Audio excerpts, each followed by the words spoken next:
Assalamualaikum warahmatullahi wabarakatuh.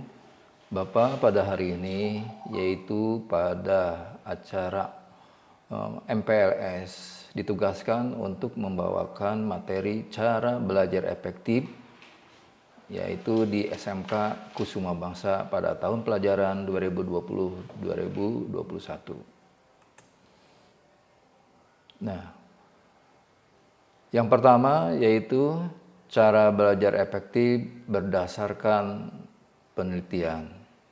Pertama, rasakan kebutuhan untuk belajar. Maksudnya begini, siswa itu diwajibkan untuk belajar. Jangan sampai pertama, begitu dapat pagi hari ditunda dulu.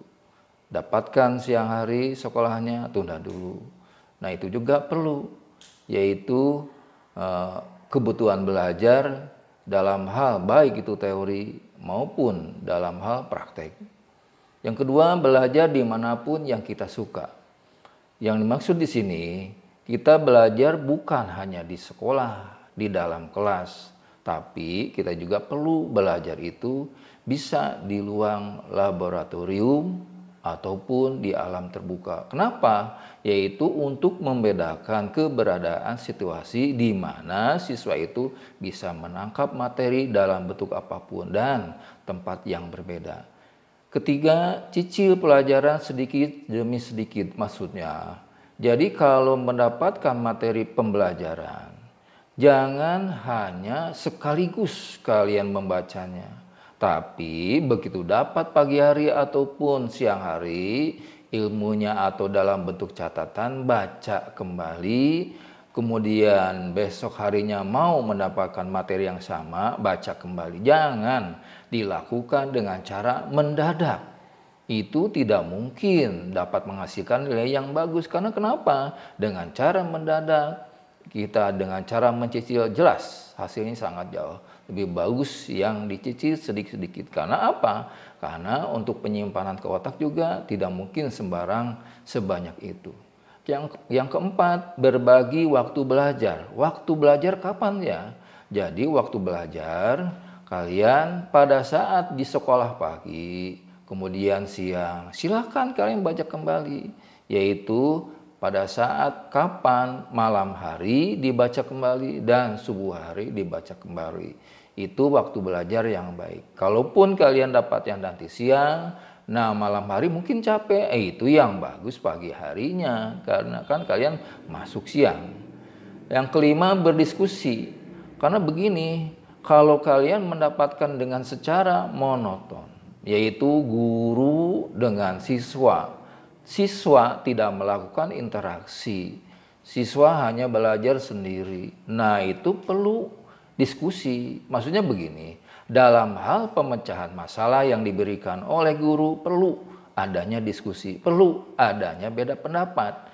Dengan itulah maka terjadi demokrasi dalam proses pembelajaran, interaksi antara guru, interaksi antara sesama teman di sekolah maupun di kelas. Yang keenam, cari cara yang membantu konsentrasi. Maksudnya begini, kalau kalian misalnya, Pak, pada saat saya belajar, yaitu pengen adanya musik, jelas. Tapi lihat dulu materi pembelajarannya, yaitu dengan cara musik, kalian baca ya yang hafalan. Dengan cara yang lain, situasi di luar, di taman, baca dengan cara tanya jawab. Yang ketujuh, pahami, jangan hanya menghafal. Nah, dalam hal ini biasanya siswa pada saat diberikan pembelajaran, misalnya dalam hitungan beda dengan hafalan. Kalau hitungan secara contohnya fisika, kimia itu langsung dipahami. Rumusnya, gimana cara pengerjaannya, itu bagus. Tapi lain halnya yaitu dengan kimia atau bahasa Indonesia itu kan hafalan. Nah itu perlu adanya proses pembelajaran dengan cara tanya jawab sama temannya nanti pada saat mau ulangan. Yang kedelapan, jangan malu bertanya. Nah di sini tergantung siswanya. Kalau sisanya diam aja, sementara dia hanya menerima dari gurunya, itu kurang bagus. Makanya harus banyak bertanya. Karena apa? Nantinya mengalami kesulitan dalam hal, oh Pak, bagaimana cara jalan keluarnya, bagaimana cara mengevaluasinya, dan bagaimana cara menjawab jika ada persoalan yang susah dijawab dengan sendiri. Yang kesembilan, coba terus meski gagal. Nah, kalian nanti misalnya Bapak ambil contohnya, oh Pak, misalnya kimia dapat ulangan nilai 4. Nah, itu bukan gagal selamanya, tapi bersifat mengingatkan bahwa kalian mesti belajar lebih baik lagi dengan cara yang lain lagi yang pernah kalian lakukan sebelumnya. 10. Sukai mata pelajaran. Nah, Bapak mohon maaf nih, kalian semua mata pelajaran menurut Bapak harus kalian sukai, ya. Dilihat dari mapelnya, apalagi kalian harus baik sama gurunya, jaga sopan santun, insya Allah kalian akan lebih bagus dan bagaimana. Nah, makanya bisa juga siswa juga ada lagi, oh Pak, saya suka mata pelajaran ini, lebih suka gitu. Jangan sampai tidak suka kalian nggak masuk, itu tidak dibolehkan. 11. Manfaat fasilitas yang tersedia. Nah, makanya di SMK Kusuma Bangsa ini sesuai dengan program masing-masing, ya, pastilah ada fasilitas berupa laboratorium, berupa bengkel, lapangan olahraga dan sebagainya. Dipersilahkan kalian gunakan, tapi sesuai aturan tata tertib yang ada di sekolah ini. Kemudian yang ke-12, membuat review atau peta materi. Nah, makanya kalian nanti pada saat mau mempelajari sesuatu pembelajaran, kalian dibuatkan kategori, dibuatkan target materi apa yang belum dikuasai. Silakan kalian tanyakan ke guru mapel, atau merasa kesulitan silakan tanya ke guru BP-nya. Ke-13, membuat kesimpulan. Nah, dalam hal membuat kesimpulan, kalian nanti pada setiap materi pembelajaran dibuatkan kesimpulan supaya kalian itu bisa memahami lebih mendalam dan berlanjut. Nah, 14, coba latihan soal. Nah, ini bagus. Bapak memprogramkan bahwa setiap KD sudah selesai tiap pembelajarannya, maka akan ada ulangan harian. Berupa apa? Bisa tanya jawab atau lisan, bisa juga tertulis. Dan yang terakhir, jangan lupa berdoa pada setiap akhir proses pembelajaran supaya kalian bisa bermanfaat ilmu yang didapatkan. Nah, belajar efektif, ya. Yang kedua yaitu pertama dengan cara olahraga.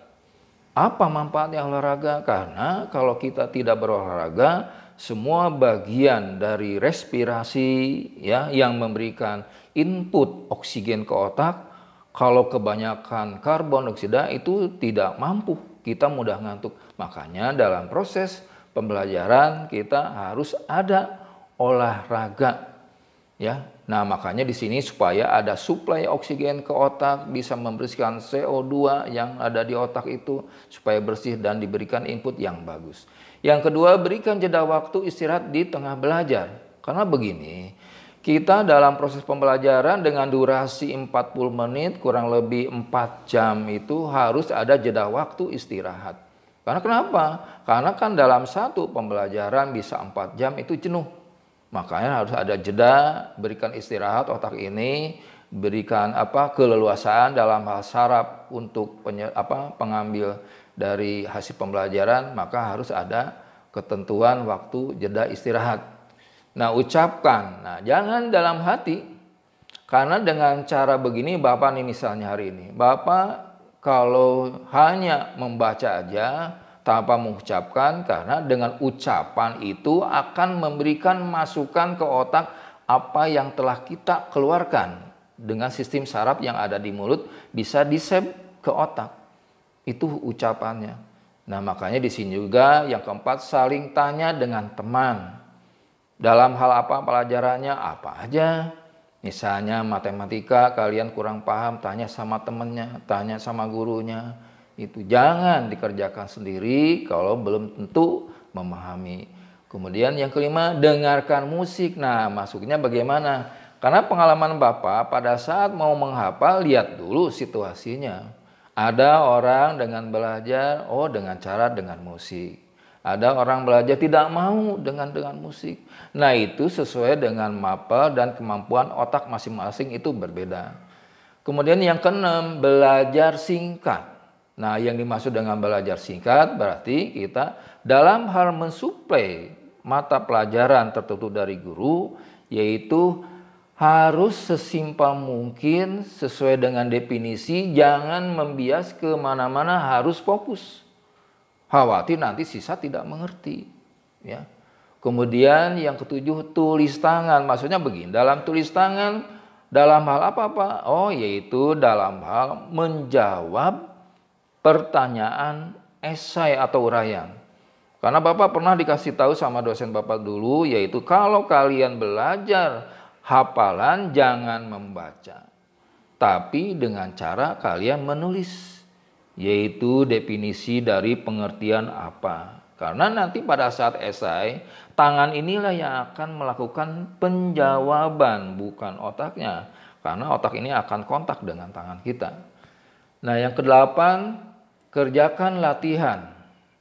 Soalnya kadang-kadang siswa dengan adanya, oh Pak, pemberian materi dasar, kemudian tidak ada dengan adanya tanya jawab selesai. Nah, perlu yaitu adanya latihan. Karena kenapa? Dengan latihan bisa mengukur tingkat kemampuan siswa tiap mapel. Tingkat kesusahannya juga beda-beda. Yang kesembilan, ajarkan orang awam dengan bahasa sederhana. Nah, makanya kalian dalam hal ini ada kerjasama dengan teman, ngasih tahu jika ada temannya yang kurang memahami, ada temannya yang kurang paham atau awam, maka kalian dengan santun memberikan kejelasan materi pelajaran apapun, supaya dia sama-sama paham. Yang kesepuluh, yaitu kalian tidak cukup hanya dalam bentuk opa, yaitu dengan cara mendengar, kemudian diskusi, mencatat, tapi adanya evaluasi. Itulah yang menentukan tingkat keberhasilan siswa. Manfaat olahraga bagi otak, ya.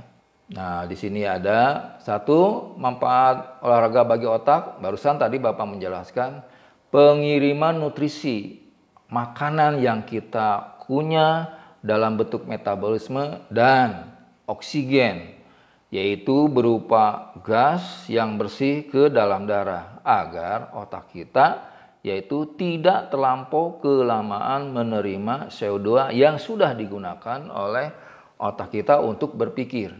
Yang kedua, mempercepat proses informasi.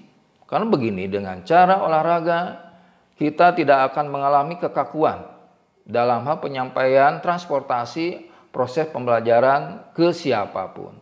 Yang ketiga, meningkatkan rentang perhatian.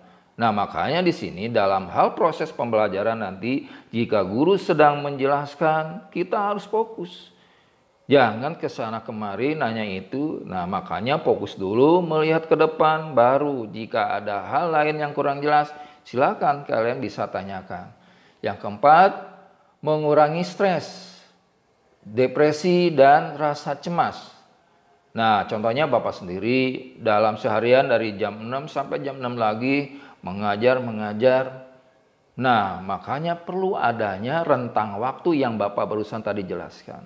Yaitu ada istirahat, ada jeda waktu. Agar nanti otak Bapak itu tidak berlama-lama menyimpan permasalahan yang ada di sekolah. Makanya perlu adanya kesantaian, relaksasi, ya. Kemudian depresi.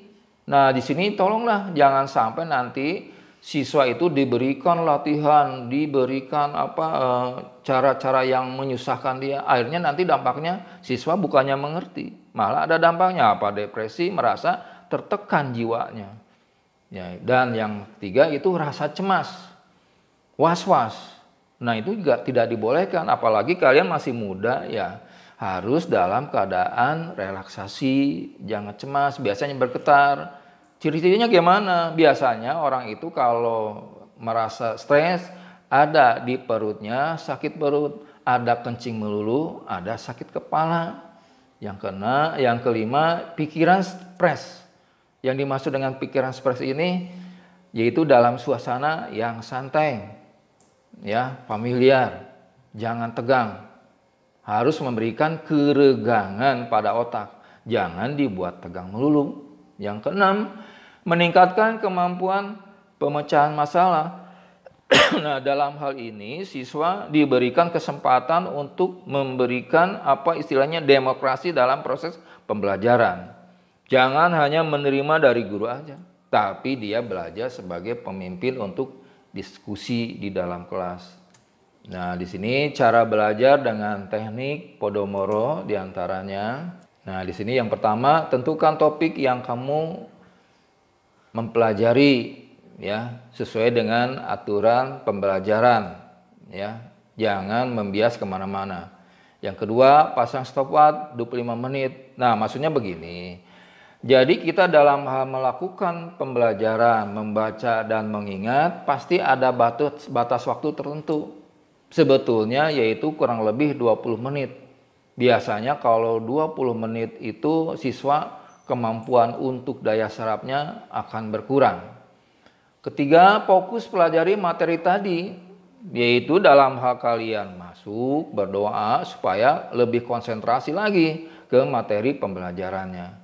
Kemudian keempat, setelah 20 menit, istirahat 5 menit. Nah, itulah memberikan jeda waktu istirahat kepada otak untuk tidak terlampau berlebihan menerima proses pembelajaran. Yang khawatir nanti dampaknya ke arah tadi, yaitu stres. Nah, di sini sama halnya yang terakhir, pilih sebuah topik atau materi, yaitu dalam hal apa? Misalnya, oh Pak, kalau dalam IPA misalnya tentang materi ekosistem. Nah, di sini perlu dengan cara ditunjukkan keadaan alam lingkungan di kelas atau di luar sekolah. Yang kedua, ajarkan topik tersebut dengan bahasa sederhana ke orang awam. Nah, ini juga harus sesederhana mungkin supaya orang tersebut dapat mengerti dengan jelas. Yang ketiga, cek bagian mana yang masih ada gap atau penjelasan atau pikiran kena. Makanya di sini perlu adanya diskusi, ya, supaya dapat memahami materi yang sedang dipelajari. Yang keempat, pelajari bagian itu lalu ulangi tahapannya. Nah, ini diusahakan untuk mengetahui sampai batas waktu tertentu kemampuan kalian untuk menangkap materi pembelajaran lagi untuk dalam bentuk evaluasi, ya. Nah, demikianlah, ya, hasil dari pemaparan Bapak pada materi MPLS tentang cara belajar efektif. Wassalamualaikum warahmatullahi wabarakatuh.